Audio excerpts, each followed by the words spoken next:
is Tiama Rosario Hernandez. Welcome to this brief analysis of the story The Diary of a Madman by Guy de Maupassant. Before introducing the plot, let's see some facts about the author's life. Guy de Maupassant was born on August 5, 1850, in France, to a family of free-thinking parents who separated when Guy was 11 years old.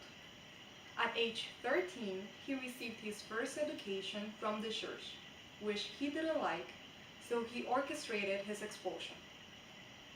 Guy's father's connection with the aristocracy allowed him several promotions while working as a soldier during the Franco-German War and while in law school.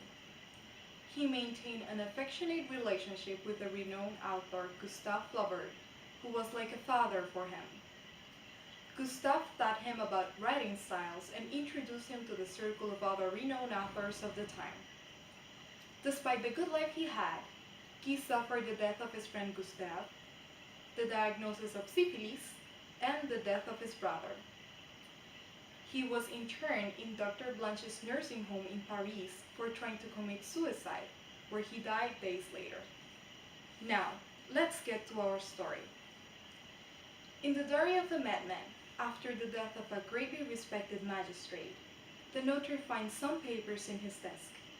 Through writings in this diary, entitled Why, the judge exposes his fascination with killing.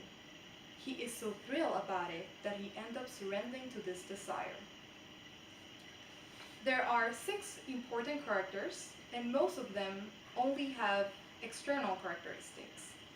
We have the notary, which we already know is the one who finds the judge's diary.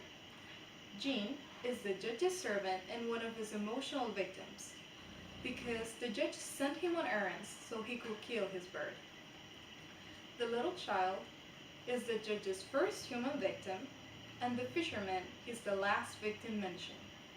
There's also the fisherman's nephew, who is sentenced to death by the judge for allegedly killing his uncle. Last, but not least important, the judge. He is the protagonist of this story and has both external and internal characteristics. He is described by his colleagues as having a grand face, pale and thin, illuminated by bright, deep eyes. He is also admired because of the excellent work he did for doing justice.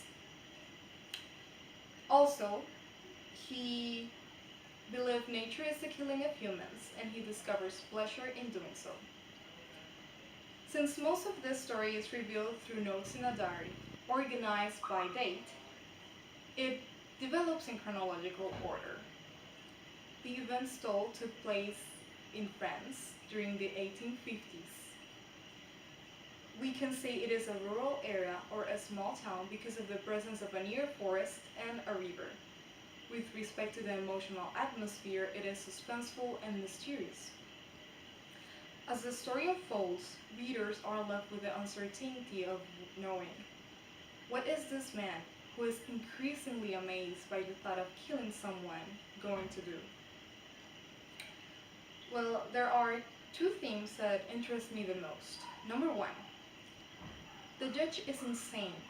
He believes that killing is part of our human nature, and the argument he uses to support this idea is that animals kill.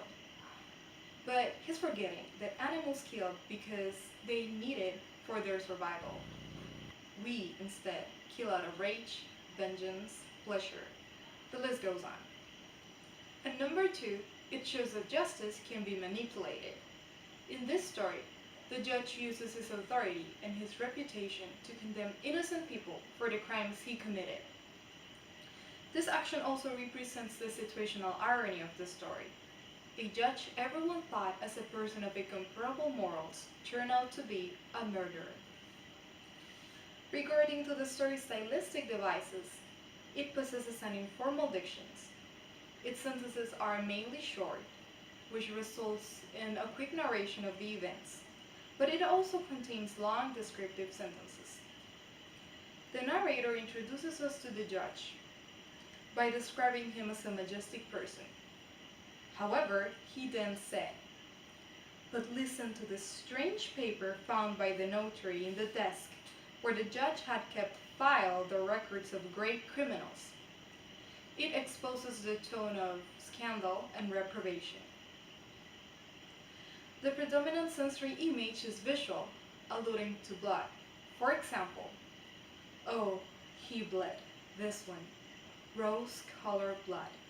But there is an allusion to our sense of touch as well. I felt its heartbeat. It was warm.